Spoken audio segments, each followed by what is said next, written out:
নমস্কার বন্ধুরা, আপনাদের প্রত্যেককে আমার চ্যানেলে স্বাগত জানিয়ে আজকের ভিডিওটা শুরু করলাম। আজকে আমি করে দেখাবো ডিমেরই এক রেসিপি।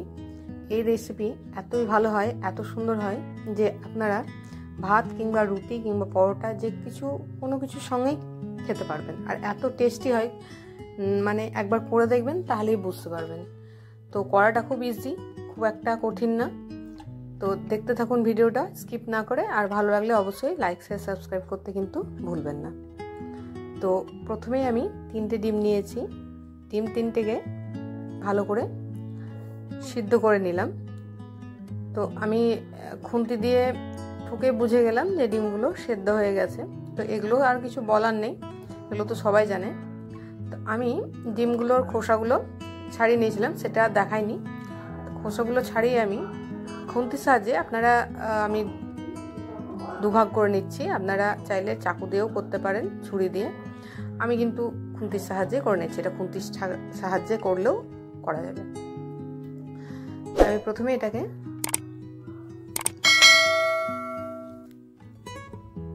সবগুলোকে আমি দুভাগ করে নিলাম। এবার দেখুন, আর ডিমটা কিন্তু যখন একটু ঠান্ডা হবে তখনই কিন্তু ডিমগুলোকে দুভাগ করবেন, না তো ভেঙে যাওয়ার ভয় থাকে। তো এবার আমি ডিমগুলোকে ভেজে নেব। তো আমি একটু নুন হলুদ মাখিয়ে নিলাম, ডিমগুলোতে মাখিয়ে নিয়েছি, সেটা দেখাইনি। তো এবার আমি তেলটা গরম হলেই আস্তে আস্তে ডিমগুলোকে ছেড়ে ভালো করে ভেজে নেব। আমি একটু প্রথমে হলুদ দিয়ে দিলাম যাতে তেলটা ছিটকে না আসে, তার জন্য প্রথমে একটু হলুদ দিয়ে এবার ডিমগুলোকে একে একে ছেড়ে দেবো। তো ডিমগুলো বন্ধুরা মনে রাখবেন যে প্রথমে কিন্তু যে দিকটা কুসুমের দিক, সেই দিকটা কিন্তু যেন তেলের দিকে পড়ে, না তো কুসুমটা কিন্তু ছেড়ে যাওয়ার ভয় থাকবে।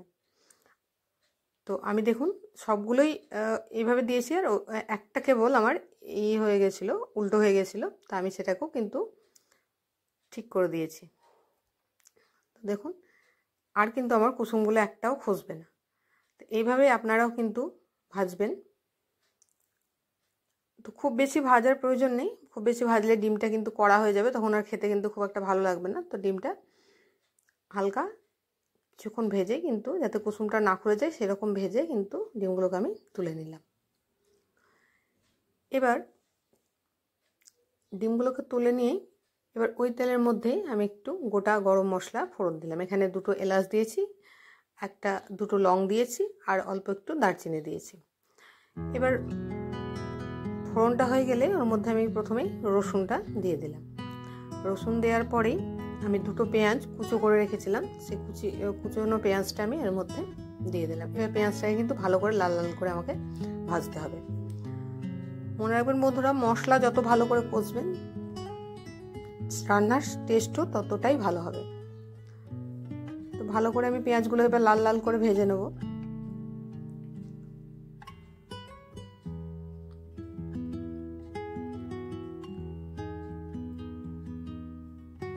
তো দেখুন আমার পেঁয়াজগুলো ভাজা হয়ে গেছে। এই সময় আমি একটু কাশ্মীরি রেড চিলি পাউডার এর মধ্যে অ্যাড করে দিলাম। তো কাশ্মীরি রেড চিলি পাউডারটা তেলের ওপর দিলে যে কালারটা আসে, অন্য পরে দিলে কিন্তু সেই কালারটা আসে না। এটা কিন্তু একটা টিপস বন্ধুরা, তো অ্যাপ্লাই করে দেখবেন, উপকৃত হবেন। তো আমি আদা বাটা, জিরে বাটা, হলুদ গুঁড়ো এর মধ্যে এবার দিয়ে দিলাম, আর লবণটাও একই সঙ্গেই আমি এর মধ্যে দিয়ে দিলাম। দিয়ে এবার মশলাটাকে আমি ভালো করে কষাবো। কিছুক্ষণ কষানোর পরে যেহেতু গুঁড়ো মশলা দিয়েছি, তাই অল্প একটু জলও এর মধ্যে দিয়ে দিলাম, না তো মশলাটা পুড়ে গেলে তখন স্বাদটা খুব একটা ভালো আসবে না, গুঁড়ো মশলা যেহেতু। তাই একটু জল দিয়েও আবারও আমি মশলাটাকে ভালো করে কষিয়ে নেব।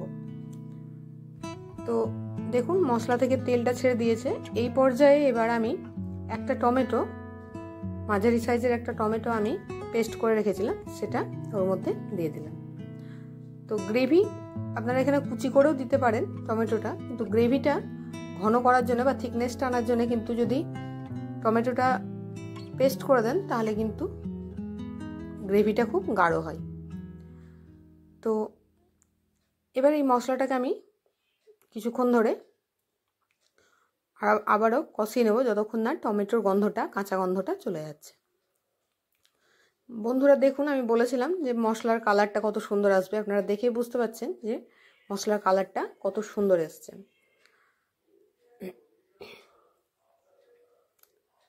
তো আমার মশলা থেকে তেল ছেড়ে দিয়েছে এই পর্যায়ে। এবার আমি কিন্তু যতটা পরিমাণ জল আমার লাগবে আমি সেই পরিমাণ মতো জল দিয়ে দিলাম। তো আপনারা আপনাদের নিজেদের আন্দাজ মতো যতটা পরিমাণ গ্রেভি রাখতে চান সেই হিসাব করে কিন্তু আপনারা জলটা দেবেন। এবার এর মধ্যে আমি 3টে কাঁচা লঙ্কা চিড়ে রেখেছিলাম, সেই কাঁচা লঙ্কা 3টে আমি এবার এর মধ্যে দিয়ে দিলাম। এবার দেখুন ঝোলটা যখন ফুটে আসছে এই পর্যায়ে, তখন কিন্তু আমি ডিমগুলোকে একটা একটা করে এর মধ্যে ছেড়ে দেবো।